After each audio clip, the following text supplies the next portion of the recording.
voice and has told to Russia that there are costs and consequences for its behavior.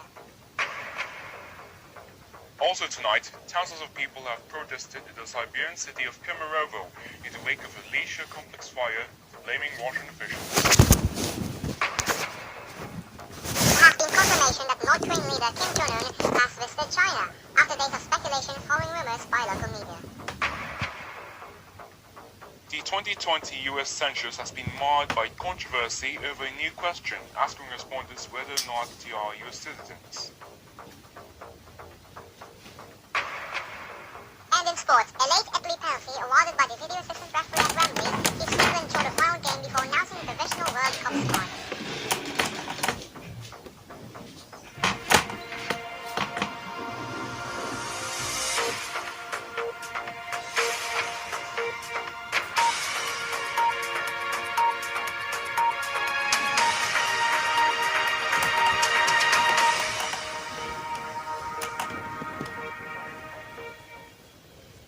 Welcome to the Entatement news at 6. NATO is expelling 7 Russian diplomats in response to a nerve-agent attack in the UK. The International Security Organization's chief said the move would send a message to Russia that there are costs and consequences for its behavior. 26 countries have expelled Russian envoys in the past few days in solidarity with the UK. They all believe Russia was behind the poisoning of 2 people in Salisbury, in which it denied any involvement. Russian ex-spy Sergei Skripal and his daughter Yulia were poisoned on the 4th of March in the southern English city, and investigations say a military-grade nerve agent was used. Speaking in Brussels, NATO chief Jens Stoltenberg said he would also deny pending accreditation for 3 Russian staff and will reduce the size of Russia's mission from 30 to 20. Now to other news. Thousands of people have protested in the Siberian city of Kemerovo, and with Russian officials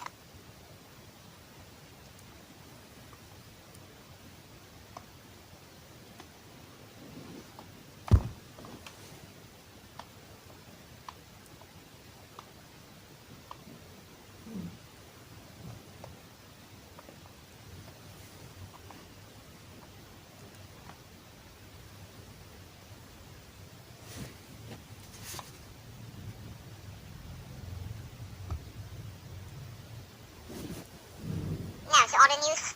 Thousands of people have protested in the Siberian city of Kemerovo and with Russian officials over the leisure complex fire that killed at least 64 people, 31 of them children.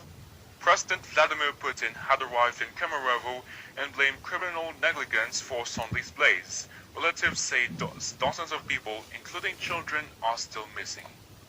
Investigators say the fire alarm was switched off and exits blocked. 4 people have been charged.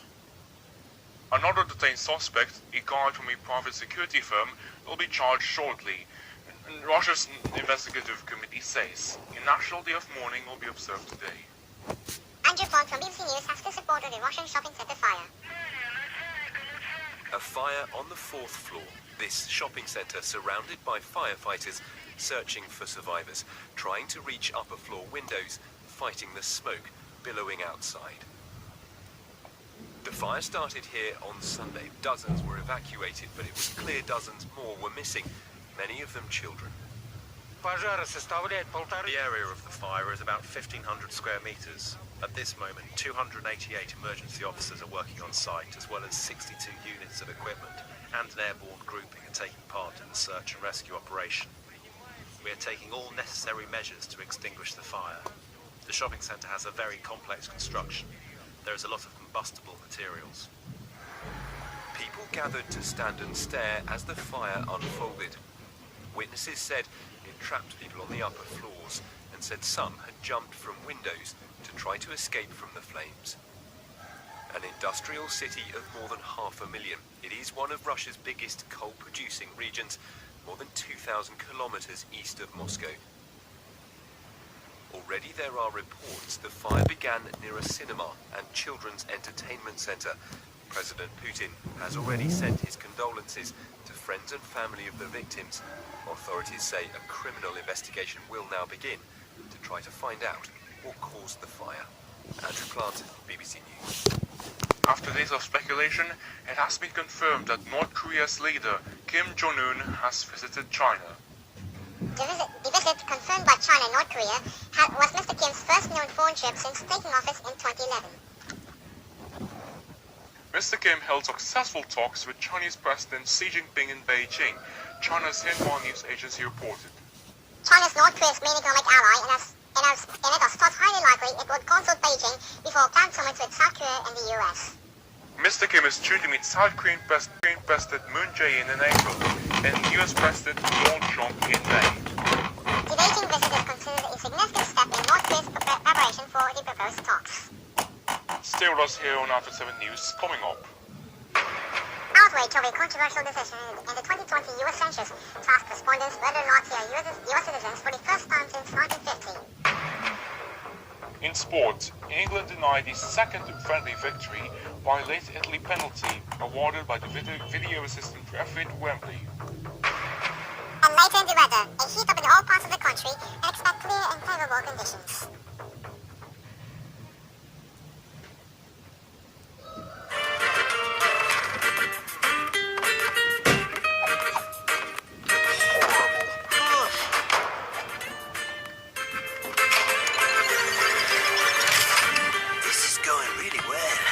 Undeniable chemistry between us. Yeah, I agree. Just go home, Tom. He'll have to stop being mayor. He'll have to shut down his company. He'll have to live in a cabin in the desert filled with splinters. It can't end like this. Let's move to phase 3.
The 2020 U.S. Census will ask respondents whether or not they are citizens for the first time since 1950.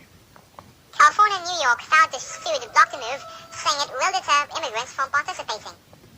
Trump administration officials say the data will help the government allocate resources and enforce voter laws designed to prevent discrimination.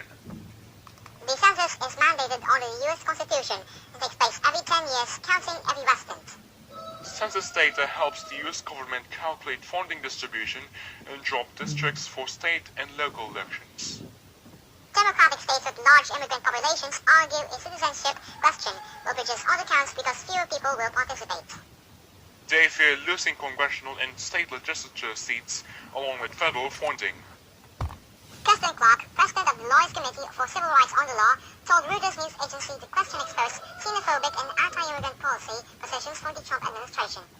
Now let's head over to Talking Angela for the sports news. Angela? Good evening. I'm Talking Angela with the sports news. England manager Gareth Southgate was unhappy with the video assistant referee decision that denied his side a win over Italy at Wembley. Jamie Vardy put the hosts ahead, but referee Dennis Artigan consulted VAR and awarded Italy a late penalty, which Lorenzo Insigne scored to make it 1-1. Southgate said that the ruling was not clear and obvious, and it was one you can debate all day. Added that he didn't think with incidents like that, VAR will clear things up. The penalty came in the 87th minute when Burnley defender James Tarkowski, who was making his international debut, tangled with Federico Chiesa. Southgate told BBC Radio 5 Live that it looked like Tarkowski stepped on him, but it's during the running process and he is going down anyway. Tarkowski said it was never a penalty. He stood in his foot, but he didn't think a lot of it. It was what it was, and he wasn't going to complain. He added that it had been a great experience this week. Only sports news for the day. Good night. Now let's head on live to Talking Ginger for the weather forecast. Ginger? Hello, I'm Talking Ginger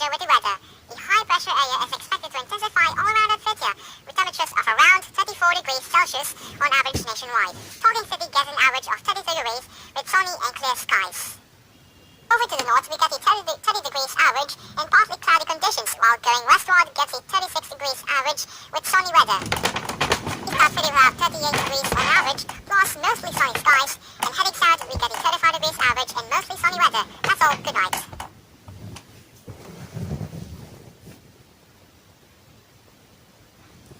And that was Talking Ginger with the weather, and that's all for today's news. And be sure to check out our all-new website via Google Sites. The link is in the video description down below. Well, it's a really cool website I made. I agree with you, Ben. Well, it's a really cool website. I agree.